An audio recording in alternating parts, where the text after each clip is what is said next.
We need independent and activist news now more than ever. To help us keep creating this activist and independent news, visit patreon.com/actout. This week, the really hateful eight get a low-life scum spotlight as we dive into the latest Oxfam report about the continuous rise of global income inequality. Next up, writer and activist Justin Podur gives us a rundown on war and peace in Colombia, how Uncle Sam and corporate goons benefit, and what we can do, thinking globally and acting locally. From tweets to marching in the streets, this is Act Out.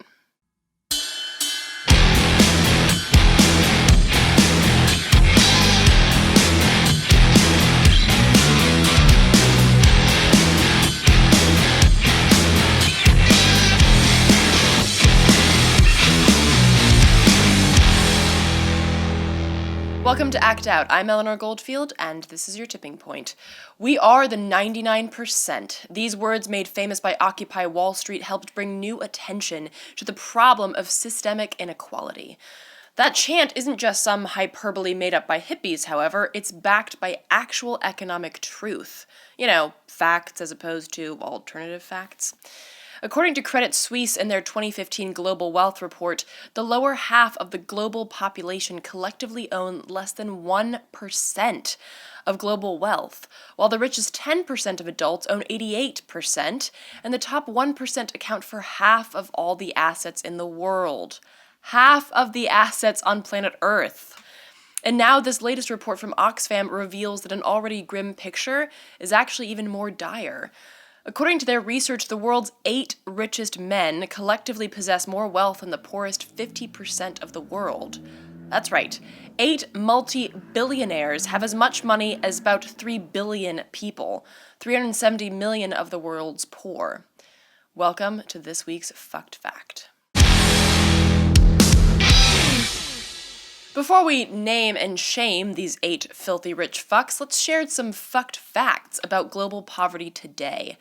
According to An Economy for the 99%, the report published in January by Oxfam, over the next 20 years, 500 people will hand over $2.1 trillion to their heirs, a sum larger than the GDP of India, a country of 1.3 billion people. Meanwhile, at the bottom rungs of society, the incomes of the poorest 10% of people increased by less than $3 a year between 1988 and 2011, while the incomes of the richest 1% increased 182 times. Not $182, but 182 times whatever ridiculous amounts of money they were making already for raping and pillaging people and planet while circle-jerking politicians in their free time. And while these numbers cover the global population, things here in the land of the hungry and home of the indebted are just as disgustingly unbalanced. New research by economist Thomas Piketty shows that over the last 30 years, the growth in the incomes of the bottom 50% has been 0, whereas incomes of the top 1% have grown 300%. That's right. When you adjust for inflation and other factors like cost of living, the income for the poorest half of America has remained totally fucking stagnant, while the richest 1%ers make a whopping 300% more than they did just 30 years ago. 300%. But what do all these numbers mean? And who are these hateful 8? Seriously, Quentin, you missed the boat on that one. I'd much rather see these greedy bastards get their ears chopped off on screen than see John Travolta get lit up while in the shitter. But maybe I'm conflating films here. Anyway, here is your list of fat cat capitalists, your high-rolling, low-life scum. You low-life scum. Bill Gates, the world's richest man at about $84 billion, whose wealth has increased by $25 billion after he left Microsoft in 2006. Warren Buffett, the famous Wall Street investor who controls about $74 billion. Amancio Ortega, former chairman of the Inditex fashion group, which owns Zara clothing, worth $72 billion. Jeff Bezos, the CEO at Amazon, currently believed to be worth over $70 billion. Facebook's Mark Zuckerberg, who has over $53 billion. Larry Ellison, co-founder of Oracle Corporation, worth over $51 billion. Carlos Slim, a Mexican business magnate and investor, worth over $46 billion. and former New York City Mayor Michael Bloomberg, who has about $43 billion. Now, you're probably already familiar with some of these low-life scum. For example, Michael Bloomberg oversaw the brutal crackdown on the aforementioned Occupy Wall Street and once referred to the murderous thugs of the NYPD as his own, quote, private army. But other members of that list are widely known for their philanthropy. Well, didn't they earn that money through hard work, and aren't they using their wealth for good? Not so fast, says Oxfam, which outlines 6 major myths about wealth and inequality, including the myth that extreme individual wealth is benign and a sign of success, and inequality is not relevant. Instead, says Oxfam, the emergence of a new Gilded Age, with vast amounts of wealth concentrated in too few hands, the majority male, is economically inefficient, politically corrosive, and undermines our collective progress. Even when these 8 rich men give money, it always comes with strings attached. For example, free basics. Zuckerberg's plan to bring internet access to rural and isolated parts of the earth generated international protests in 2015 because it would have obliterated the principle of net neutrality by allowing Facebook executives to decide which parts of the web that poor people can browse. Free basics and similar efforts by Google have been called a form of techno-colonialism. In June 2015, Pranesh Prakash from the Center for Internet and Society in Bangalore, India, told Al Jazeera they're not doing it because they're charities, because they believe in altruism, etc. They're doing it because having more people online benefits them. You and I, we're just clickbait for the rich. Even Bill Gates, known as a generous donor to numerous charities, is actually one of the driving forces behind public school privatization, and notorious for donating computer equipment to schools and the poor, but only if they use Microsoft software. Not content to leave his education escapades there, Gates became a primary driving force behind the controversial Common Core curriculum in American schools, knowing that the technology required would earn him and Microsoft billions. And if you're not sure or don't remember what Common Core looks like, consider this math problem. Most of you could probably do this in your head, or via the usage of those few simple lines, show your work. But no, that simply won't do. Common Core, an odd name for something that makes no fucking common sense, prefers to do it this way. I mean, what in the actual blue fuck is that? No wonder that kid is banging his head against the wall. I took calculus in college, and I honestly think that looked easy compared to this shit. And we have literally spent billions on whatever that is. And with those billions spent, we have, quote, nothing to show for it. Well, besides teacher shortages, extreme cuts to arts and other non-standardized tested subjects, and the closure of thousands of schools, mostly in Black and Latinx neighborhoods. And does Gates give a shit? Nope. Just like Zuckerberg does not care whether kids actually have access to the most powerful information portal in the history of humankind. Just like Bank of America's community support charities don't give a flying fuck about enriching communities. Because, gee, I guess if you did, you steaming piles of human shit, you wouldn't be emptying those communities of people via subprime mortgages and foreclosures. Not to mention supporting projects like oil and gas pipelines that force people off their land and poison it due to the gross misuse of eminent domain. But hey, who knows? You might get a B of A funded meal of watery soup at that shelter you'll be staying at now, so be thankful. The charity industrial complex is but a shiny veneer. Indeed, it's just another part of the freakish face of the capitalist catastrophe that we call our economy. It allows the grotesquely rich to validate their wealth, perpetuating the lie that poverty is just a part of life, not a planned piece of a twisted system that benefits the few at the expense of the many. It allows the rich to appear benevolent, to make it look like they're giving back, when what they're really doing is taking 300% and maybe dropping 0.5 of that back into a communal slop bucket. It's a way of shutting us up while perpetuating the people in, profit out paradigm that grinds our bodies, our minds, and our souls to weaken nubs too sick, tired, and wasted to fight back. And if that sounds bleak and wildly insurmountable, which I'll admit it does, consider what stands in the way of change, what really stands in the way of a more equal, just, and peaceful system. Us. We are the answer to our problems. We don't need a magic bullet, a savior, or a saint. We just need the power of we, the people. And if the past few weeks of actions have shown us anything, it's that we can mobilize. We can change our apathetic ways. We can shut down airports and streets. We can tear the hateful eight from their gilded thrones and make this society more equal, more just, one that works for the 99 and not just the 1%. Occupy Wall Street may be gone from our city's streets, but our demands for an end to money in politics, and more importantly, for a humane economic system that doesn't only benefit the rich, these are more important than ever. It's up to today's activists to carry these demands forward, to be the angry rabble with torches and pitchforks outside the homes of the wealthy. It's up to you and me to take back the world from the 1%er low-life scum. You low-life scum. For those interested particularly in the fight to extract money from politics, check out the show description and or the last slide to see links to a few organizations specifically geared towards this issue. Now, moving on, you may have heard mutterings about Colombia's rocky road to peace, but did you know that Uncle Sam has a dog or two in that fight? Not only that, but so do multinational corporations. You know, the aforementioned people in, profit out paradigm. Here to talk more about the conflict in Colombia and what the hell it has to do with us is writer and activist Justin Podur, who also has some thoughts on social justice, the power of the people, and the path forward towards the more equal and just society that we mentioned earlier in the show. Take a look.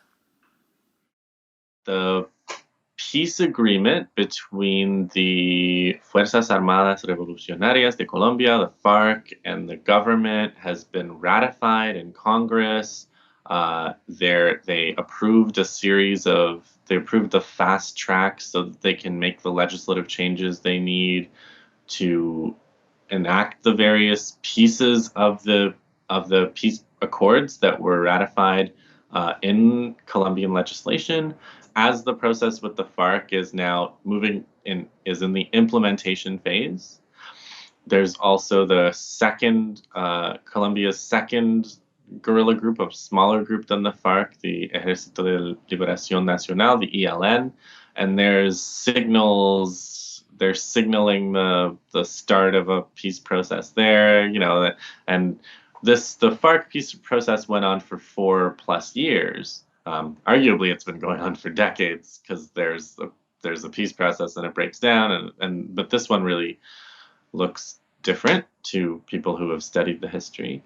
But the ELN is now starting to talk about a peace process as well. Talk about the U.S. Role, and I mean, a lot of people are familiar, or some people are familiar with, Allende in 1973 or Argentina in 1976, but the U.S. involvement in Colombia is a little less known overtly, and also on top of that, what does this peace process mean for U.S.-Colombia relations? So the the Colombian Civil War, so to speak, and I mean, again, any of these words is disputed. I have friends in Colombia who have argued that it's not fair to call it a civil war precisely because there's so many external interests, especially the United States, mainly really the United States, but and it's more of a war against civilians. This was one of the phrases that I used to hear a lot. It's not a civil war, it's a war against civilians. But the Civil War, if I'll allow myself to call it that, can be traced either to 1964, when the FARC was formally formed, or to 1948, which was when a progressive presidential candidate named Gaitan was assassinated, and there was a war between his party, the Liberals, and the Conservatives. And those liberal guerrillas, decades later, became the core of the FARC. So this has been going on a really long time.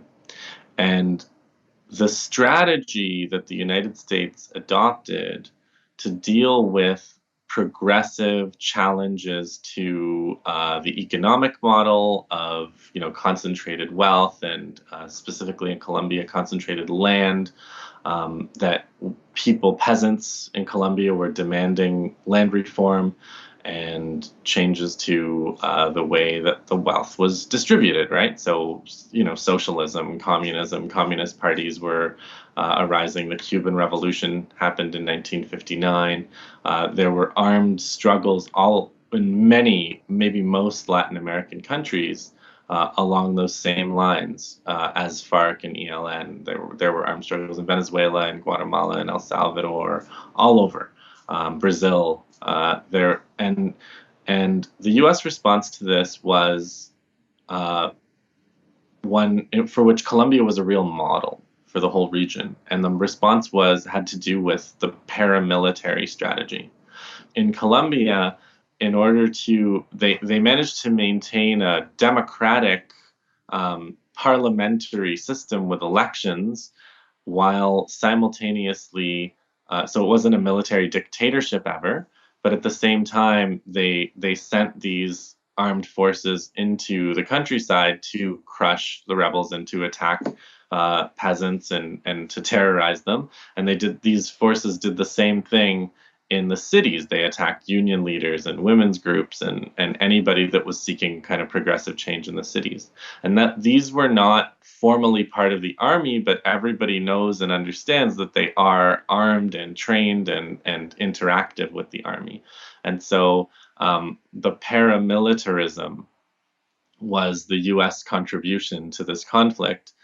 Is this at all tied into the School of Americas? Oh, yeah, absolutely. I'm glad you mentioned that. Yeah. So the School of Americas is a school in Georgia at Fort Benning, but it's really more of a network by which the U.S. brings officers from all around the world, but in this case for the School of the Americas, all over the Americas. And that's what facilitates these connections between military officers of all of these countries and the U.S. So just to clarify, the U.S. is not a fan of the peace deal either because of that, the paramilitaries and the money. Yeah, so I mean, there are opportunities on both sides in terms of peace and war. So like, if you understand it in terms of a divided elite in Colombia, and part of it is represented by Uribe and these landlords that don't want to give up any land and they don't want to give up anything in order to have peace. And the war economy works for them. The paramilitarism works for them. The ability to uh, to say that any peaceful challenge is actually guerrilla movement in disguise, that really works for them. On the other hand, part of the elite, represented by the current president, Santos, wants Colombia to be a normal country. They don't want kidnappings. They don't want people to be afraid to go in the countryside. They want Colombia to be open for business in that sense, like real multinational, like middle income kind of capitalism. So that's a conflict, and I think that also does exist in the U.S. Civil War. So talk about that a little bit because sure. you have talked about this the issue of capitalism and the corporatocracy. Talk about that role in Colombia and in particular like these multinational corporations also working with the paramilitary or working to destabilize the country. In Colombia, there's particularly good documentation of key industries and specific corporations like British Petroleum. If you look up British Petroleum and paramilitarism in Colombia, or if you look up Coca-Cola bottling plants and the way that union organizers were, many union organizers were murdered in these Coca-Cola bottling plants. So there's attacks on unions. There's protection money paid to paramilitaries, sometimes to the guerrillas too. There's Chiquita banana. So there's a whole other story of banana workers being totally, under siege and attacked and murdered, and union organizers there being under particular attack. And if you look at the pattern, so Colombia has one of the one of the most one of the highest internal displacement, internally displaced people. So millions and millions of people who lived in the countryside and are now displaced. They live now in cities, street selling or in other parts of the country than where they were forced to flee from. So they were forced to flee by paramilitaries, usually most of the time, massacres, threats of massacres, and so on. And this was all part of the war. But if you look at the areas they fled from, a lot of those areas now are under the control of extractive industry. It's actually a land grab by these corporations. And that's been one of the main outcomes of the war. And that's also one of the main things that these elites don't want to give up. They don't want to have to give any of that land back in order to have the peace. And there is some land reform built into the agreement. So those are some examples of the way that corporations have profited from the war, like specifically through land grabs, the destruction of opposition, potential union organizers or peasant organizers, or indigenous people whose territories have been taken up, Afro-Colombians whose territories have been taken over. And then there's also the whole export of the paramilitary strategy. So Colombian paramilitaries popped up in Honduras after the coup. They're playing a role in Venezuela. There have been numerous plots against the government involving Colombian paramilitaries. So they've played a role beyond Colombia because Colombia has been this kind of laboratory for paramilitarism. Do you feel that there's a difference between like the US, or really this sort of idea of like a global empire, and global capitalism, or does one feed the other? Are they separate, or is it really just one entity that is a corporatocratic imperial entity? Yeah, my analysis is definitely that the military strategies um,